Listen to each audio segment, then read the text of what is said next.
Құрметті студенттер, лекциямызды әрі қарай жалғастырамыз. Бүгінгі тақырыбымыз Қисса-әл-Әнбия сыр бойының рухани мұрасы деп аталады. Бұл қазақ халқы қай кезеңде болсын өзінің әдеби мұрасы тарихымен бірге туып қалыптасып дамып отырады. Орта ғасыр заманында Батыс Түркістанда, Алтын Орда, Орта Азия, Самарқанд, Қиуа аймағын жайлаған халықтар түркі тілінде 12-ші ғасыр, 14-ші ғасырда жазылып қалған әдеби мұралар бар. Солардың қатарында Диван-ы Хикмет, Мұқаддам Адиб, кітап Тажмин Парси, ал Түркен Монғоли деген кітаптар, Қисса-әл-Әнбия, қысқаша айтатын болсақ Қисса-Рағузидің кітабы. Насыр-эд-Дин Рағузи өзі 13-ші ғасырда өмір сүрген, яғни 12-ші ғасыр мен 10-ші ғасырда өмір сүрген жазушы. Қазақ халқының арасында көп тараған әдеби мұраларды, әсіресе пайғамбарлар, әулиелер туралы хикаялар жинағының авторы. Рағузи есімде Әл-Фараби, Хорезми, Ахмет Яссауи сияқты туған жеріне байланысты алған лақап аты. Ол 13-ші ғасырда өмір сүрген, әкесі Мұрқадин Хорезм тұрғыны, Қисса-әл-Әнбия немесе Қисса-Рағуз деген кітаптың авторы. Оны 1310 жылы, яғни жаздым дейді. Оны Насыр-эд-Дин Тағуға бектің құрметіне жаздым.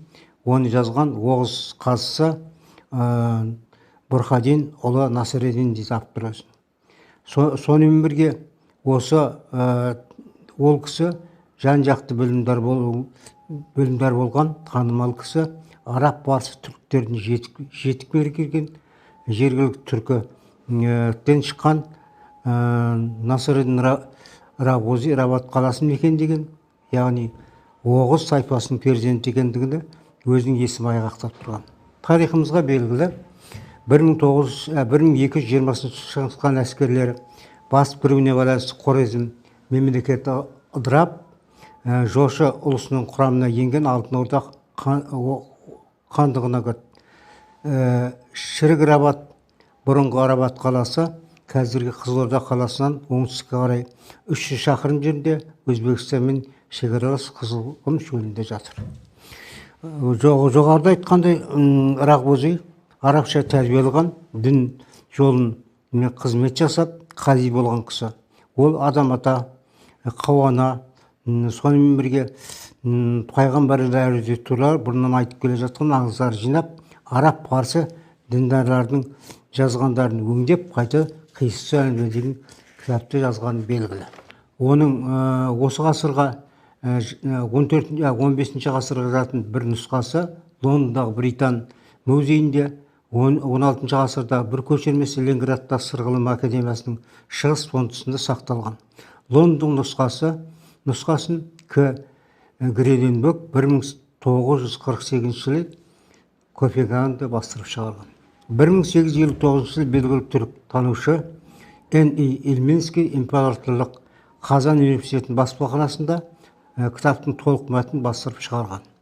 Оны көпшілікке, яғни мазмұнымен таныстыруды мақсат еткен.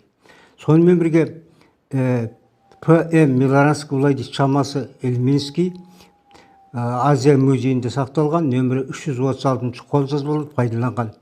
Немесе императорлық көпшілік кітапханасында Дорн каталогында тіркелген нөмірі 7 қолжазбалармен таныс болу керек дейді.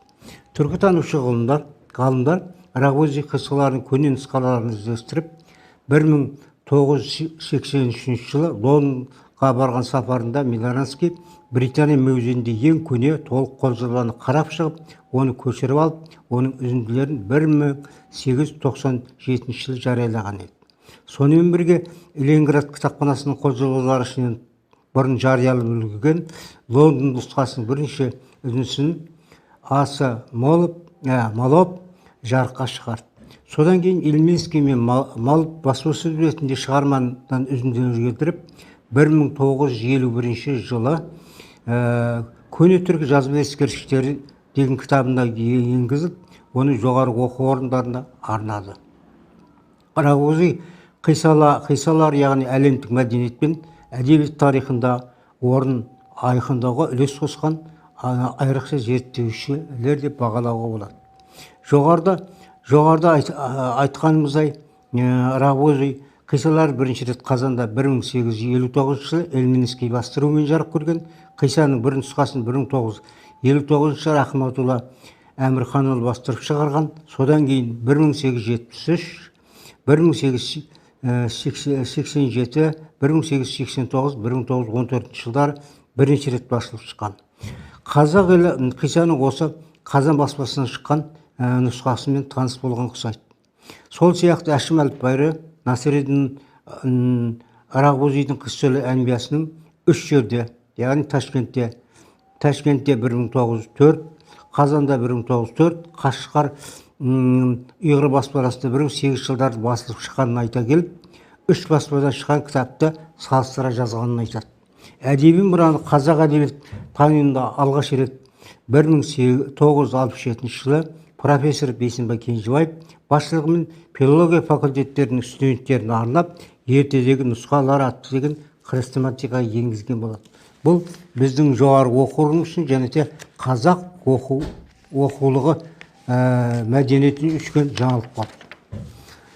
Сонымен бірге профессор Ғайдаров, Құршанов, Томанов филология факультеттеріне көне түріктің жазып ескерткіштері 1970 жылы оқулығында әдеби мұралардың жазылу тарихында түрлі көшірмелер жайында бірқатар мәлімет берген.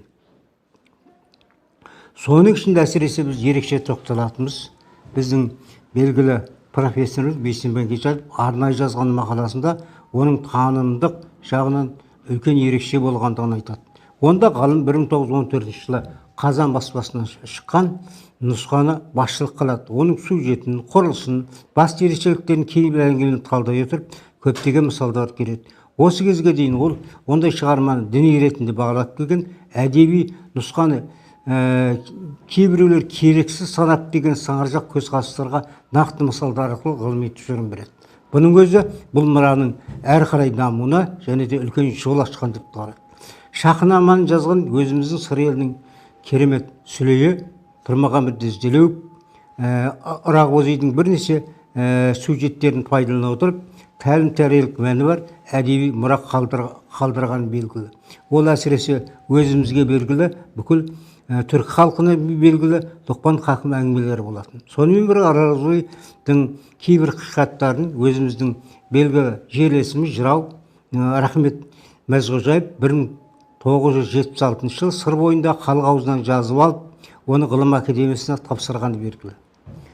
Рогвозий қиссаларының тематикасы идеялық бағыты негізінен алғанда діни сипатта болған ондағы жекелі әңгімелер, оқиғалар көркем әдебиеттің дамуына өте ықпал етті. Біздің тарихи жәдігер сан ғасырдан асып, біздің елімізге озық ойлы рухани мәселелерін жаңалығымен алып келді. Осыны қалай тұрғыдан осы кездегі біздің рухани дүниеміздің негізгі бастауы деп қараған дұрыс. Негізі Рогвозий қиссалары негізі шығыштық, яғни айтатынымызда Бабилон, араб, парсы арасында туып қалыптасқан, кейіннен біздің жерімізге бірде-бір ауысып, қол жеткен сюжеттерден алынған аударма, яғни қазіргі ғылыми термин бойынша назиралық шығарма болып тұрады. Қиссаларда қалыптасқан сюжеттің негізгі генезисі, тарихи негізі, дүниенің жаралуы, жер топан-су қаптау туралы аңыз және де осылардың бәрі тіптен Павилон мифологиясында қазір нақты дәлелденгенін ғылым анықтап отыр.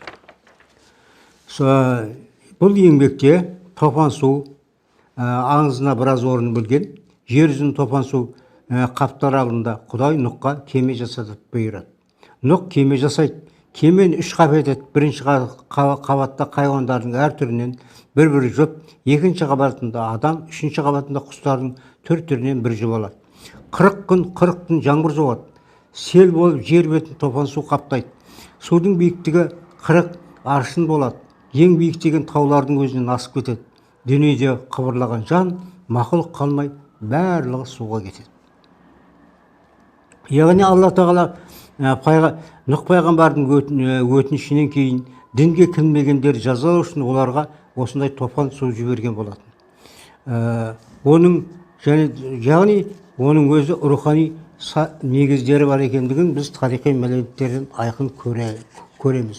Оның тағы бір ерекшелігі қазіргі замандағы мына еліміз, жеріміз алай түлеп жатқанда біздің рухани негізіміздің дін екенін тағы да еске салады. Сонымен бірге Рағбози қиссаларында біз Рағбози қиссаларын жан-жақты айтып отырмыз ғой. Құраннан кейінгі қиссалар бұл әлемдегі рухани мұралардың бір негізі болып табылады. Әңгімелердің арасында Құраннан үзінділер, дәлелдер келтіріп отырады. Әңгімелердің негізгі өзегі сол Құраннан алынған. Егер Құранды көп жылдар бойы тексерген белгілі арабист ғалым, әсіресе белгілі зерттеуші Ю.И. Красковский Құран ислам дінінің ерте дәуіріндегі тарихи бейнелейтін кітап, ол рухани араб прозасының әдеби тілінің негізі ірі ескерткіші. Құран дүниежүзінің көркем ескерткіш әдеби ерекше бағалайды. Міне бұл қазіргі кезде біз рухани дүниеге бет бұрған кезде, әсіресе елбасы тұңғыш президентіміздің айтқан сөзіне назар аудара болсақ, әсіресе мынандай сөзді қайта-қайта өзінің рухани мұраларында нақтылап айтты. Біздің тегіміз түркі халқы, біздің дініміз ислам діні. Сондықтан да біз әрқашанда Құран кәрімді, яғни насихаттауымыз керек. Оны рухани дүние есебінде, өзіміздің қазақ халқының рухани коды есебінде ұсынуымыз керек, үнемі айтып келеді. Мінекей сондықтан да бұл еңбектің де ерекше назар аударатын қазіргі Құран азық ретінде студентке ұсынуымыздың бір себебі солар. Енді өздеріңіз рухани тарихқа қарайтын болсақ, Алла тарапынан 4 кітап жіберілген. Дәуд алейхиссаламға Забур, Муса алейхиссаламға Таурат, Иса алейхиссаламға Инжил, Мұхаммед пайғамбарымызға Құран кәрім. Міне ұлы Абайдың биыл 175 жылдығы болып жатыр. Сонда өзінің еңбектерінде Абай айтады, олар Алладан 4 кітап келді дейді. Көп кітап келді, оның ішінде 4-еуі Алланың сөзін жеткізуші дейді. Абай айтқандай, кітаптардың барлығы да жаратушының бірлігі, барлығы оның асқан құдірет екендігін жан-жақты айтқан. Жаратушы Хақ тағала өзінің хабарын елшілер арқылы пайғамбарларға жеткізіп отқан. Пайғамбарлар Алланың тарапынан жіберілген елші адамзатты адастырмайтын, туғырға жолға бастаушы, надандық пен қараңғылықтан құтқарушы тарихи тұлғалар. Әдетте діни әдебиеттерде 124 мың пайғамбар бар екендігі айтылады. Оның әрқайсысы өзіне тән керемет қасиеттері бар. Өзі өмір сүрген қауым мен жұртты адастырмас үшін ақ жолға бастап ақиқат жолын көрсетіп алған тұлғалар. Құран кәрімде жоғарыда өзіміз айтқандай, Құран кәрімнің өзінде 25 пайғамбардың аты аталады. Олардың өмірі, қызмет жайлы, халыққа қалай рухани қызмет еткендері жан-жақты айтылады. Қасиетті Құран кәрім адамзаттың баға жетпес рухани құндылығы. Аса қомқор мейірімді Алла тарапынан жерге түскен илахи кітапта бүкіл адам баласын қараңғылық пен наздан құтқарушы, рахым етіп мөрәк ретінде біздің пайғамбарымыз Мұхаммед пайғамбардың нұры арқылы жаралғаны туралы айтады. Яғни Аллахтың осыдан келіп хақ жаратушы Мұхаммед пайғамбарды ақырдың пайғамбары, оған Құран кәрімді жібергені белгілі. Адамдар өзінен шыққан белгілі дәрежеде білім мен сауатының сол кездегі төмендігіне қарамай, сол кезде халыққа тұңғиық ғұлама шексіз өзінің білімі Мұхаммед ілімі мәңгілік бастайтын сара жол есебінде жалғасып келеді. Алланың 99 сипатының бірі ұлы Абай айтқандай, әл ғылым, яғни ғылым болса Мұхаммед пайғамбар айтқан өзінің ғылым дамағанда ислам дамайды. Мінекей біз бүгін осындай ақиқатқа жетіп отырмыз. Жағанымыздың шындыққа айналып отырса да, мінекей қай осы ғылыммен екеуіне назар аударамыз.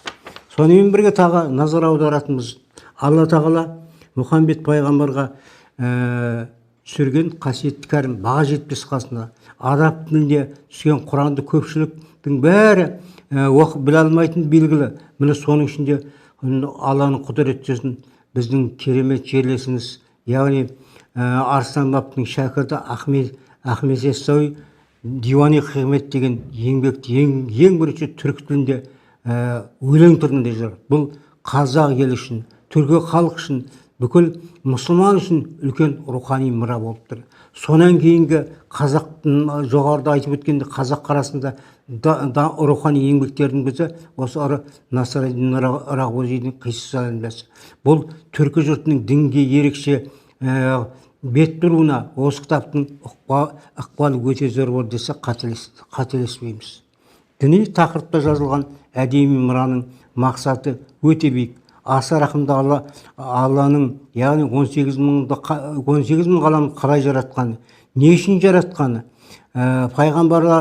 пайғамбарлардың шаруары атырған Мұхаммед пайғамбарға дейін аралықты көптеген пайғамбарлардың қалай қызмет атқанда осы кітаптың ішінде жан-жақты көрсетілген. Шығармадағы әрбір хикая көркем туынды, оны оқи отырып көкірек көзіңді ашар, мақсат айтынына кезіккендей боласың. Жай оқымайсың, зерделей оқып, егер назар аударсаң, жай оқымайсың, зерделей оқысаңдар, жоғалтқандарыңды тапқандай боласыңдар, құрметті студенттер. Оның өзі адамдық қалыптың қандай болғандығы, иманның қандай қызмет атқандығы, осы уақытқа дейін құрметті студенттеріміз жоғалтып келгенде бойымыздағы кейбір қасиеттерге жол көрсеткендегі осы жаңағы Рағбози шығармаларының. Міне осы асылды тапқандай болып, оны халқымыздың ғасырлардан мұқалмай жеткен інжу маржаны қолыңызда Қисса әңгімесі сияқты кітапты назарларыңызға ұсындық. Ол 2008 жылы Сырдария баспасынан шықты. Міне соны біз өзіміздің университеттің кітапханасын бірнеше рет студенттерге арнап шығардық. Міне соны әрде де оқи түсіңіздер, назар аударыңыздар. Соған біздің рухани парасатымызды дамытып, рухани дінімізді асқақтата түсіреді. Жалғыз біз түркі халқы емес, бүкіл адамзаттың қолынан түспейтін кітабына айналатынына көз жеткізсін. Тыңдағандарыңызға рахмет.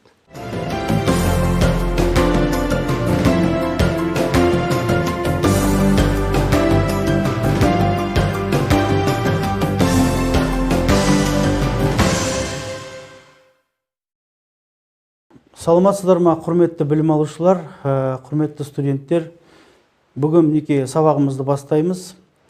Осы біздің сабағымызды бұл жерде жаңағыдай бүгінгі тақырыбымыз қылмыстық кодекс бойынша пара алу, пара беру, парақорлыққа делдал болу қылмыстары жайлы айтып кетеміз. Біз сабақта айтқан болатынбыз. Негізінде біздің сабағымыздың өзі сыбайлас жемқорлыққа қарсы мәдениетті қалыптастыру сабағы. Сыбайлас жемқорлыққа қарсы мәдениетті қалыптастыру сабағы 2016 жылдан бастап барлық Қазақстан Республикасында жоғарғы оқу орындарында өткізіліп келе жатыр да. 2015-2025 жылғы Қазақстан Республикасының сыбайлас жемқорлыққа қарсы стратегиясы бойынша бұл жалпы осы оқу элективтік пән ретінде сыбайлас жемқорлыққа қарсы мәдениет негіздері болып сабақ болып енгізілді оқу процесіне. Сондықтан енді біз бүгінгі сабағымызды пара алу, пара беру, парақорлыққа делдал болу қылмыстар деп отырмыз ғой. Қылмыстық кодексте 366 бап, 367 бап, 368 баптар болып саналады ол қылмыстар.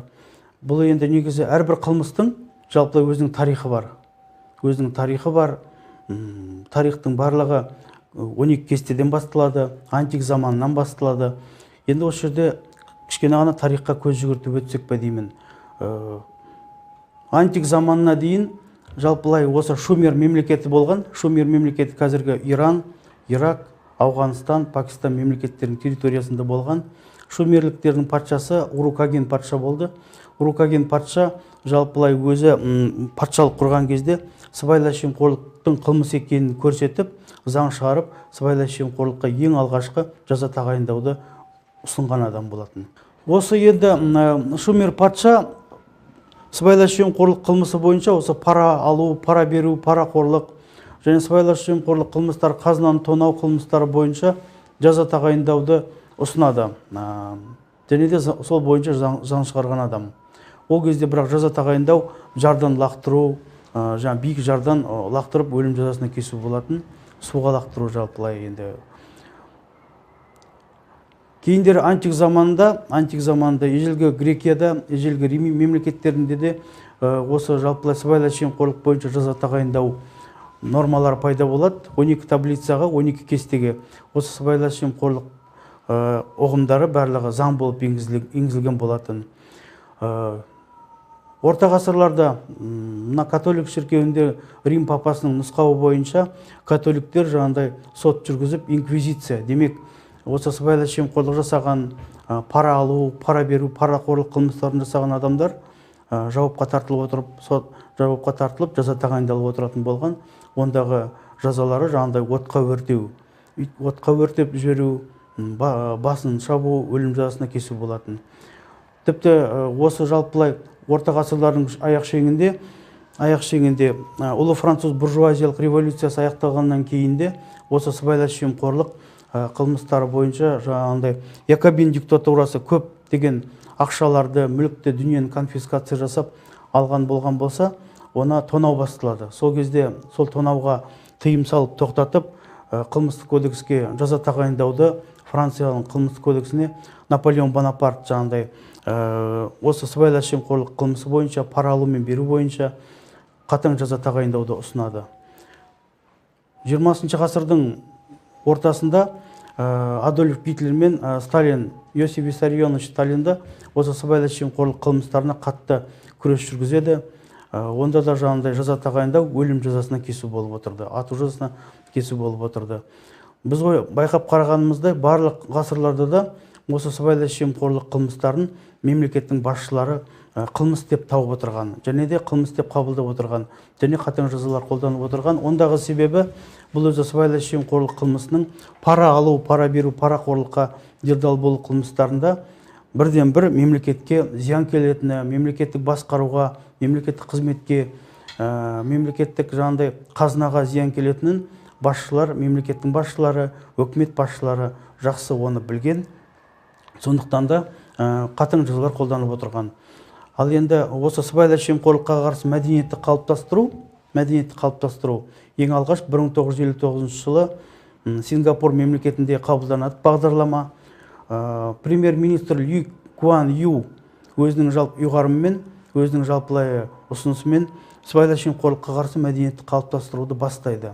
Басқа мемлекеттер Латвия, Швеция, Америка Құрама Штаттары, Корея Халық Демократиялық Республикасы, Қытай Халық Республикасы да осы сыбайлас жемқорлыққа қарсы мәдениетті қалыптастыруды жүзеге асырды. Енді сыбайлас жемқорлыққа қарсы мәдениетті қалыптастырудағы басты мақсат, міндет, ол сыбайлас жемқорлыққа қарсы сананы қалыптастыру, сыбайлас жемқорлыққа қарсы тұра білу, сыбайлас жемқорлыққа қарсы іс-қимыл жасау барысында сыбайлас жемқорлыққа қарсы болу, және де сыбайлас жемқорлықты болдырмау. Осы жалпылай сыбайлас жемқорлыққа қарсы мәдениетті қалыптастырудағы құндылықтар деп айтамыз. Сыбайлас жемқорлыққа қарсы іс-қимыл туралы заңның 9-шы бабы бар.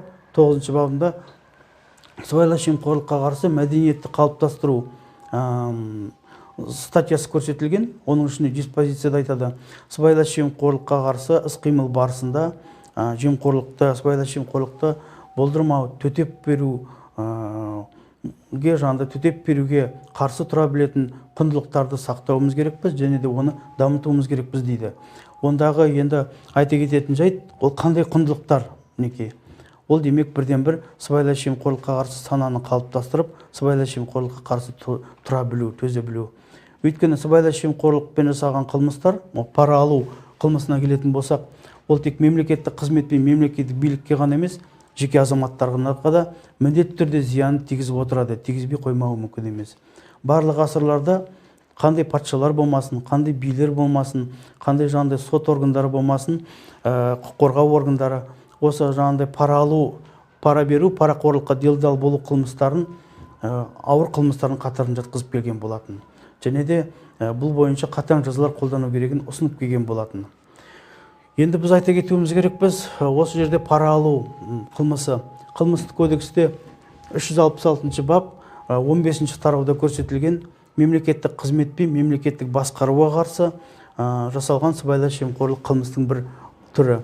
Бұл енді негізінде пара алу қылмысы өте ауыр қылмыс болып саналады, және де осы мемлекеттік аппаратта, мемлекеттік басқаруда көп кездесетін қылмыстардың біреуі. Пара алу қылмысында бірден бір мемлекеттік қызметші, лауазымды тұлға өзінің өкілеттігін пайдаланып, өзінің қызметін пайдаланып, басқа адамның, жеке азаматтың, болмаса басқа да лауазымды тұлғаның беріп тұрған қаражатын, ақшасын өзінің өкілеттігін пайдаланып, қызметін пайдаланып, және де қандай да бір сол пара берушінің мүддесін, оның ойын, еркін, заңға қарама-қайшы түрде, заңға қарсы ойын еркін жүзеге асырамын деп асыру мақсатында параны алады, мысалы, алады. Әрине осы пара алушы өзінің әрекетін, заңсыз әрекетін, жаңағы сыбайлас жемқорлыққа бейім пара беруші адамның ойын, оның жалпылай мақсатын, мүддесін жүзеге асыруы да мүмкін, асырмауы да мүмкін. Бірақ бұл жерде айта кететін жайт, қылмыстың объективтік жағында пара берілген сәттен бастап ақша болар, ол дүние болар, автомобиль, қандай бір меншікке деген құқық, қандай да бір жаңа игілікті заттар берілген сәттен бастап қылмыс аяқталған болып саналады объективтік жағында. Демек, объективтік жағы әрекет немесе әрекетсіздік. Әрекетсіздікте пара алушы, мемлекеттік қызметші, болмаса лауазымды тұлға болуы мүмкін. Пара алушы өзінің пара алғаннан кейін жалпы пара берушінің мүддесі үшін, соның ойын, қалауын жүзеге асыру үшін ол бір әрекетсіздікке де баруы мүмкін. Демек, тиісті өзінің міндеттерін атқармауы мүмкін. Бұл жерде де пара алу әрекеті белең алады, көрінеді. Ал субъектісіне келетін болсақ, лауазымды тұлғалар, мемлекеттік қызметшілер. Кез келген мемлекеттік қызметші, лауазымды тұлға, жауапты мемлекеттік қызметші, лауазымды тұлға пара алу әрекетін жасаса, ол қылмыстың субъектісі болып саналады. Бірақ ол міндетті түрде қандай да бір мемлекеттік органда ресми түрде қызметке тағайындалған азамат болуы керек. Енді бұл жерде субъективтік жағынан тоқтайтын болсақ, субъективтік жағы тікелей қасақаналықпен. Бұл өзі пара алу қылмысы ешқашанда абайсыздықпен, менмендікпен, немқұрайдылықпен жүзеге аспайды. Тіпті жанама қасақаналықпен де жүзеге аспайды. Пара алу қылмысы тек қана тікелей қасақаналықпен жүзеге асып отырады. Өйткені қылмыстық кодексте 20-шы бапта көрсетілгендей, пара алушы өзінің әрекеті заңсыз екенін, заңға қарама-қайшы екенін, құқыққа қарама-қайшы екенін біле тұра, саналы түрде соны жүзеге асырады. Және де сол параны алуды тілейді. Параны алып, пара берушінің ойын, мақсатын, тілегін, қалауын жүзеге асыруға тырысады. Және жүзеге асырады да. Демек, тілеу, желает этого. Объектісіне келетін болсақ, объектісі демек қылмыстық құқықтық әрекет қайда бағытталған, қайда ол зиян келтіреді. Бұл жерде пара алуда, пара беру, парақорлық қылмыстарында қылмыстың объектісі болып саналатын мемлекеттік басқарудың да мемлекеттік аппараттың қызметінің дұрыс жүйелі түрде жүзеге асуы. Мемлекеттік аппаратымыз осы мемлекеттік органдарындағы барлық мемлекеттік жалпы бөлімдердің, бөлімшелердің бір-бірімен тығыз байланыста дәйекті заңды жұмыс атқаруы демек. Сол мемлекеттік қызметтің дұрыс жүргізілуі, оның жанында қызметтің дұрыс қойылуы қылмыстың объектісі болып саналады. Енді кез келген осы былай мемлекеттік органның басшысы өзінің міндеттерінде, өкілеттіктерінде мемлекеттік органның қызметінің дәйекті дұрыс жүргізілуіне жауапты, және де соны ұйымдастыруға міндетті. Мемлекеттік қызмет туралы заңда да көрсетіледі. Бұл жерде жаңағыдай мемлекеттік қызметшілер қызметтерін атқару барысында міндеттіліктері, өкілеттіктерін жүзеге асыру барысында қызметтері әділдік қағидатына, заңдылық қағидатына және де кәсіби біліктілік қағидатына сәйкес жүзеге асырылып отыру керек деген. Пара алу қылмысында айта кететін жайт бар. Осы жерде заттар, қандай игіліктер, ол енді автомобиль болады, болмаса жаңағыдай ақша болуы мүмкін, бағалы құнды заттар болуы мүмкін, бағалы қағаздар болады, яки болмаса ол ғимарат, қандай да бір ғимаратқа деген құқығы. Мысалы үшін бір адам, жеке адам лауазымды тұлғаға ұсынуы мүмкін: мен саған бір пәтерімді беремін, барып нотариусқа барып пәтерін өткізеді, жалпылай лауазымды пара алушыны, жаңа лауазымды тұлғаға пара алушының атына. Ал пара алушы сол үшін жаңағындай пәтерді алған үшін, параны алған үшін бұл жерде жаңағындай қандай да бір пара берушінің ойын, тілегін, қалауын жүзеге асырып береді. Бұл жерде қылмыстың заты пәтер болып тұр, мысалы үшін. Сол сияқты айта кететін тағы жайттар бар. Бұл пара алу қылмысында бірнеше рет жасалуы мүмкін. 2-3 бөлімдерінде көрсетіледі. 3 бөлімінде осы жалпылай 366 баптың 3 бөлігінде бірнеше рет жасалады.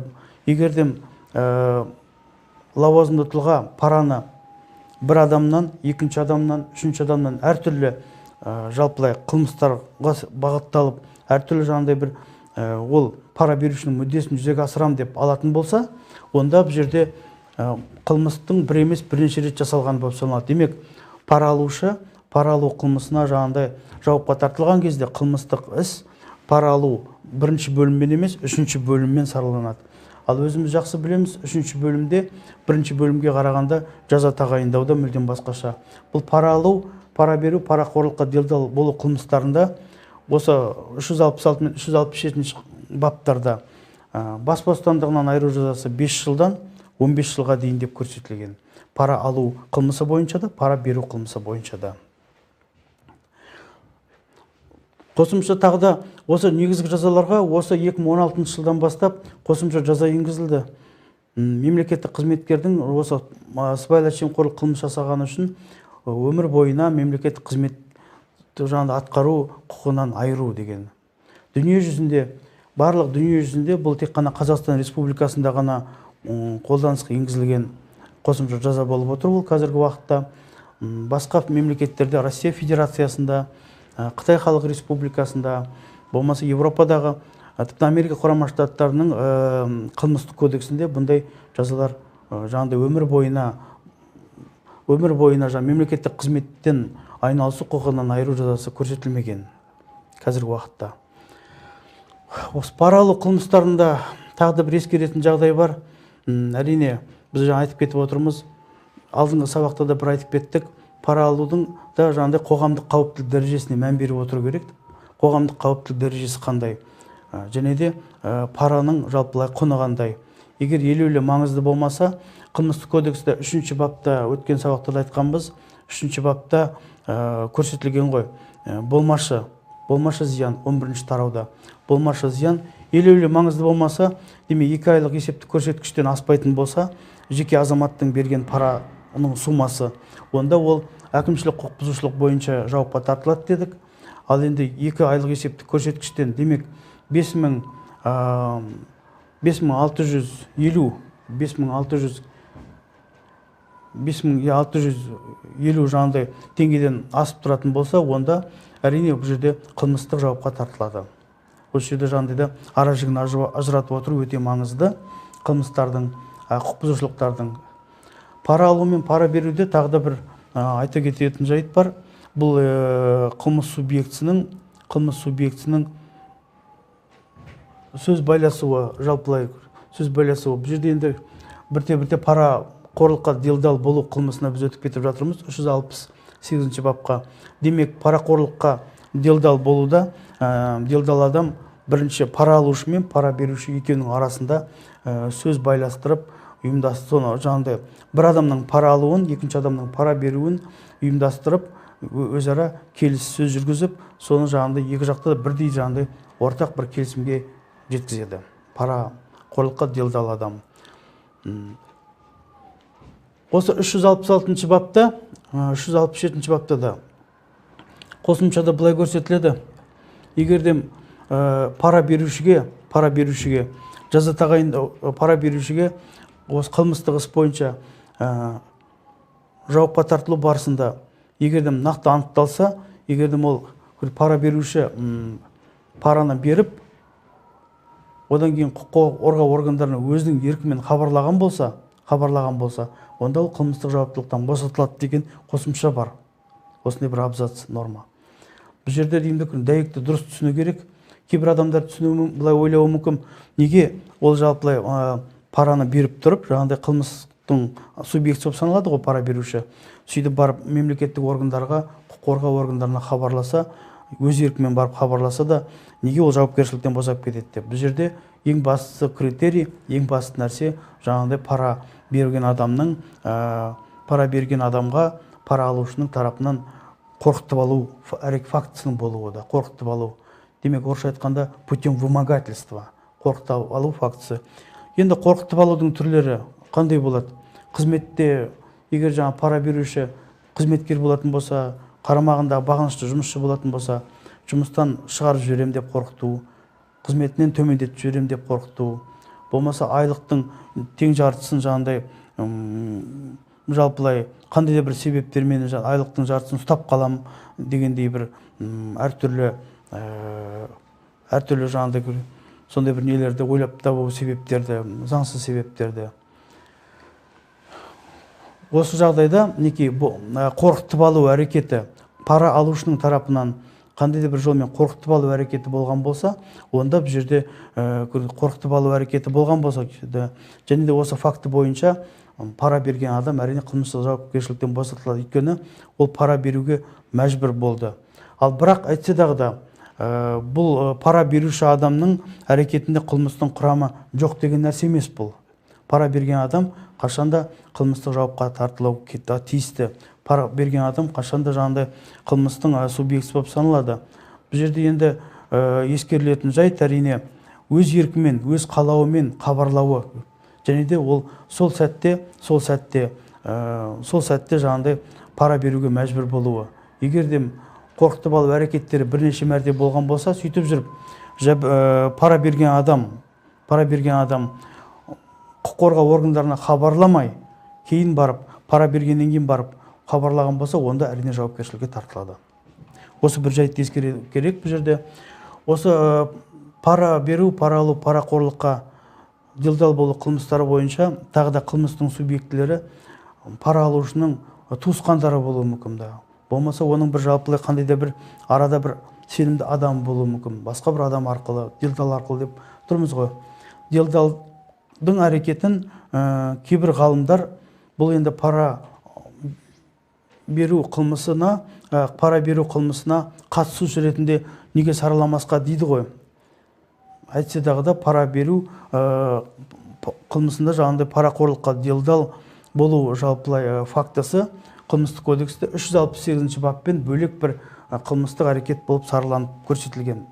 Осы пара алу қылмысында егердем субъектілері жаңағыдай туысқандары, пара алушының туған туысқандары, жора жолдастары, қандай да бір жаңағыдай бір таныс адамдары болатын болса, онда ол жерде пара алушыға ортадағы жаңағыдай параны әкеп берген адам, ол әрине бұл жерде сол алып отқан заттың пара екенін, пара зат екенін, бұл қылмыс екенін, өзінің әрекетін заңсыз екенін дәйекті нақтылы түрде білген жағдайда, көрінеу біле тұра жасаған болса, онда ол қылмыстың субъектісі болып саналады.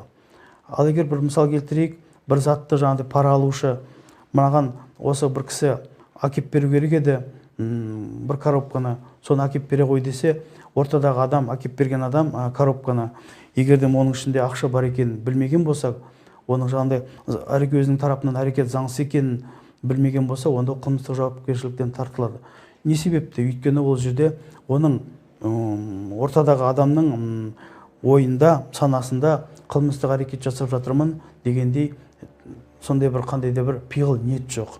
Ниет бойынша егердем әрекеті қылмыс жасауға, пара алуға, пара беруге, қандай да бір пайда табуға бағытталған жағдайда ғана ол пара алу қылмысына қатысушы болып саналып кетеді бұл жерде. Пара алу қылмысы бойынша тағы да бір ескеретін жағдай, әрине бұл жерде жаңағыдай ескеретін жағдай,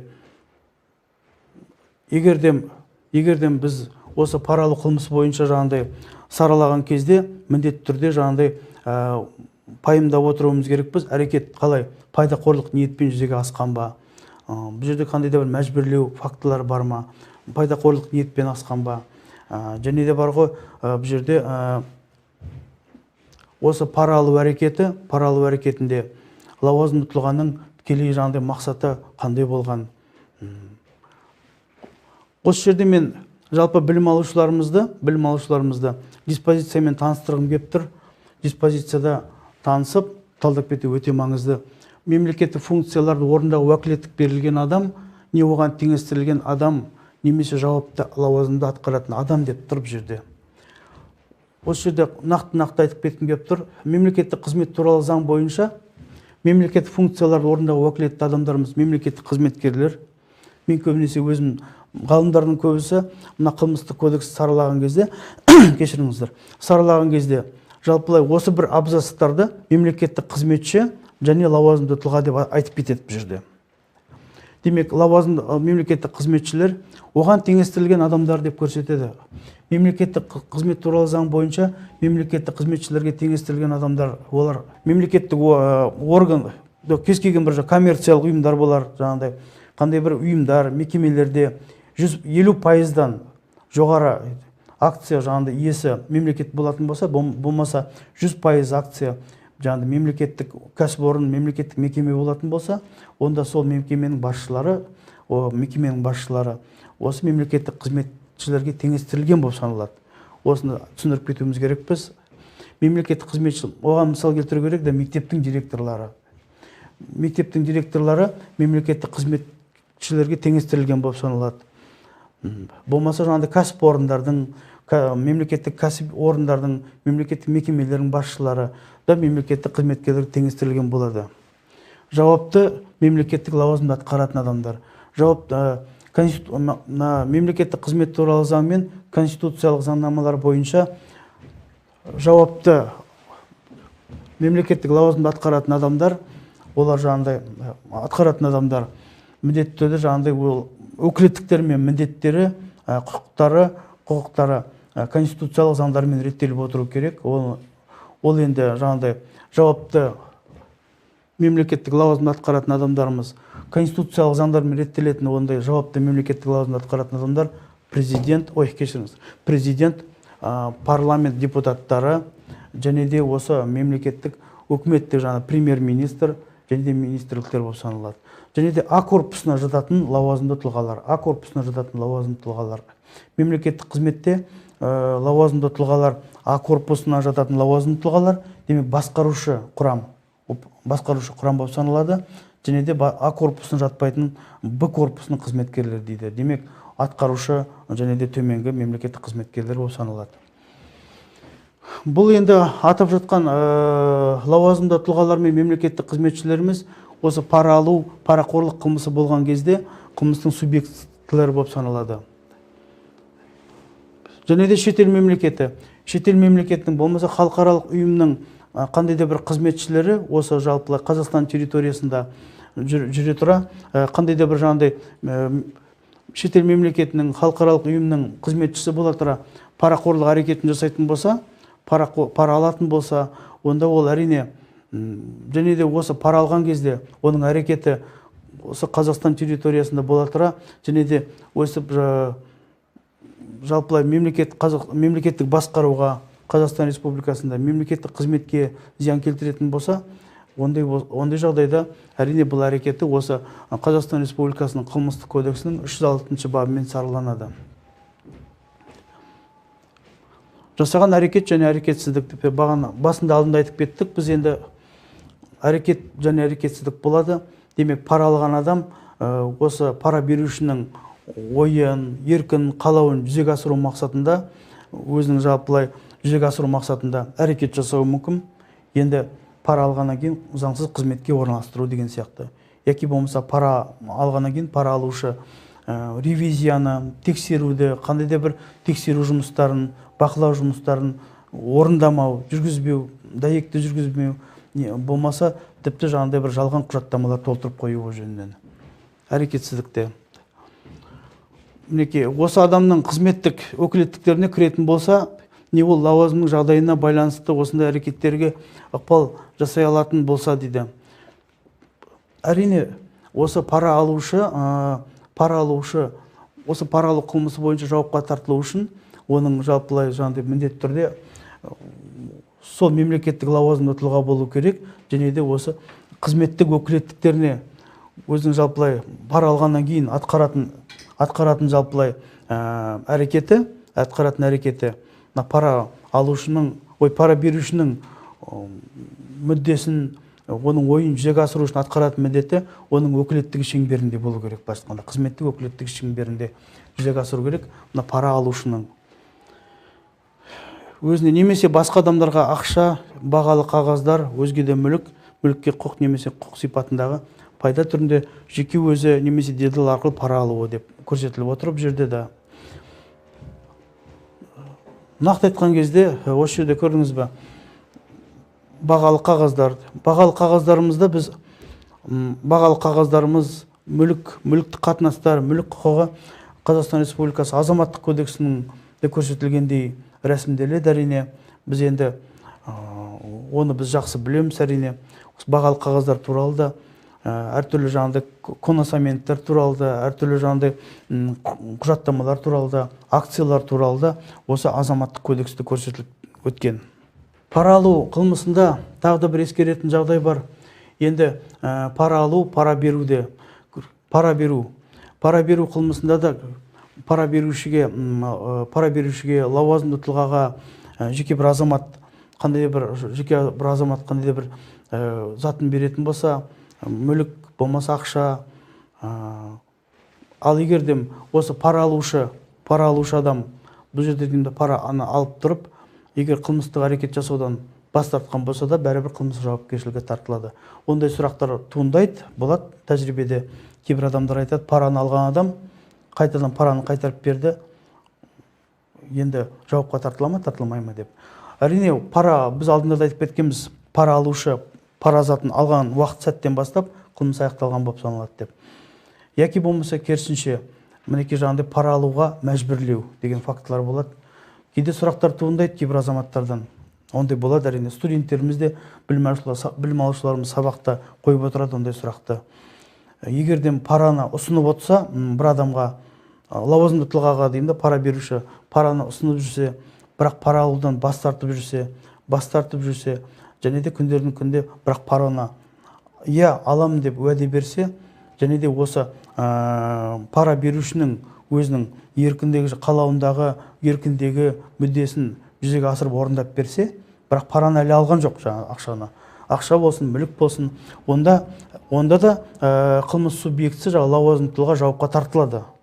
Оның себебі, өйткені ол лауазымды тұлға пара алушы пара затын алмаған болса да, ол жалпылай заңсыз мүдделі пара берушінің мүддесін жүзеге асырып орындап қойды. Және де осы жерде жаңағыдай орындап қойды. Әрекеті заңсыз. Және де жаңағыдай ақшаны алам деген дейді, оның қасықаналық ойы жоқ емес бар бұл жерде де.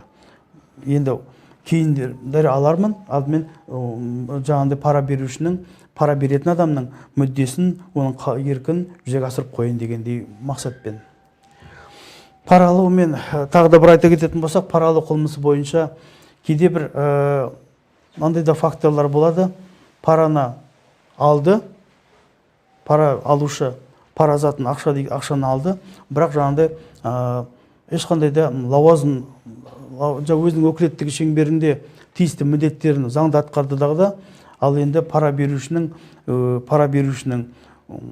мүддесін, оның қалауын, оның еркіндегі, оның өтінішін, шаруасын орындаған жоқ дейік. Одан орындамай, керісінше заңды әрекеттерді жүзеге асырды. Бұндайда жаңағыдай әрекеті заңды болды, бірақ не себепте ол жауапқа тартылады дегендей де сұрақ туындап қалуы мүмкін. Әйтсе дағы да пара алған адам бәрібір пара алған үшін жауапқа тартылады. Өйткені әрекеті жаңағыдай заңсыз, ол өзінің өкілеттігі шеңберінде ешқандай да пара алу берушінің мүддесін орындамаған болса да, пара берушінің өтінішін, шаруаларын қандай да бір заңсыз әрекетке жаңағыдай итерген шаруаларын орындамаған болса да, пара алған үшін, біреудің мүлкін иемденген үшін бәрібір жауапты болып саналады бұл жерде. Тағы да бір айта кету керек, мынандай да бір мысал келтіріп кетейік.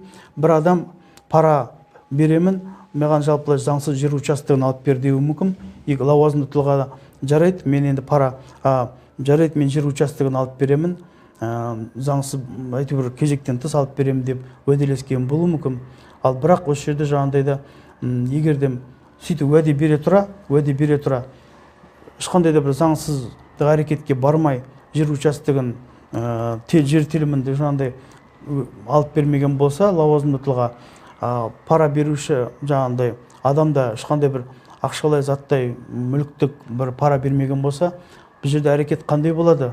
Жауапқа тартыла ма екен, екі жақ тартылмай ма екен дегендей сұрақ туындауы мүмкін. Әрине бұл жерде де екі жақтан бірдей қылмыстық жауапқа жаңағыдай тартылмайды. Оның себептері бірден бір сол анау жалпылай арада сөз болғанымен бұл жерде нақтылай әрекет жоқ, әрекет көрсетілмеген. Демек, пара алушы адам пара алу әрекетін жүзеге асырған жоқ. Демек, бұл жерде объективтік жағы бойынша ешқандай қылмыстық құқықтық әрекеттер жүзеге асырылған жоқ. Ал екінші бір адамда ешқандай да пара беру қылмысында 367 бапта диспозицияда көрсетілген әрекет жасаған болса, пара беру әрекетін жасаған болса деп. Демек, осы жерде жаңа қылмыстық құқықта, да мына пара алу, парақорлық қылмыстарында да қылмыстың құрамы толық болу үшін объективтік жағында көрсетілетін жайт әрине әрекет және әрекетсіздік. Егер де әрекет болмаса, қылмыстық құқықтық әрекет болмаса, онда субъект қылмыстық жауапкершіліктен босайды. Тағы да бір мысал келтіріп кеткім келіп тұр, осы парақорлық қылмыстары бойынша лауазымды тұлғаға жеке бір азамат жаңағыдай да пара берем деп уәде береді. Бірақ та жаңағыдай уәде береді, өзінің бір еркін, өзінің бір мүддесін айтады. Пара алушы лауазымды тұлға ешқандай да пара ақша ештеңе алған жоқ, бірақ ешқандай ақша да алған жоқ. Әйтсе дағы ешқандай заңсыз қылмыстық әрекетті жасаған жоқ. Оның жалпылай пара берушінің мүддесін жүзеге асырмады, былайша айтқан кезде. Ұзақ уақыт өтпей жаңағыдай пара беруші тиісті қомақты сумманы пара алушыға, лауазымды тұлғаға әкеп берді. Бірақ ешқандай қылмыстық әрекет жасамаса да, пара берушінің мүддесін жүзеге асырмаса да, пара алушы, лауазымды тұлға пара беруші әкеп тұрған ақшаны қолма-қол ала қойды. Алайда ешқандай әрекеттер жасамады. Бұл жерде пара алушы адам жауапқа тартылады ма дегенде сұрақ туындайды. Әрине тартылады. Өйткені жаңағыдай ешқандай қылмыстық әрекеттер жасамаса да, бөтеннің мүлкіне қол сұғып ақшаны пара берушінің ақшасын иемденген үшін ол жаңағыдай осы Қазақстан Республикасы қылмыстық кодексінің 366 бабы бойынша бірінші бөлім бойынша жауапқа тартылады. Нақты айтқан кезде осы жалпылай бүгінгі сабағымыз бойынша студенттерімізге, білім алушыларымызға тапсырма беруім келіп тұр. 366 бапты қылмыстық кодексте оқып, диспозицияға зер салу. Сосын профессор Ағабаев ұстазымыздың кітабінде көрсетілген комментарийлер жақсы. Осы кітапты көрсеткім келіп тұр. Және де егер кейбір студенттеріміз, білім алушыларымыз орысша оқитын болса, Борчашвили Исидор Шамильевичтің «Коррупционные преступления. Закон, теория, практика» деген кітабы бар. Осы кітаптарға қарап, зер салып, жан-жақты құқықтық білім алсын деп тілеймін студенттерімізге. Бұл тақырып жайлы парақорлық қылмыстары бойынша кең ауқымды көп айтуға болады, әрине. Ойлаймын, келесі басқа сабақтарда бұл тақырыптарға тағы тоқтап кетеміз, әлі тағы да талай мысалдар келтіріп кетеміз деп. Білім алушыларымызға осы тақырыптарды меңгеріп, келешекте білікті, салауатты, саналы, сондай бір жаңағыдай кәсіби білікті қызметкерлер болуын тілеймін. Көп рахмет.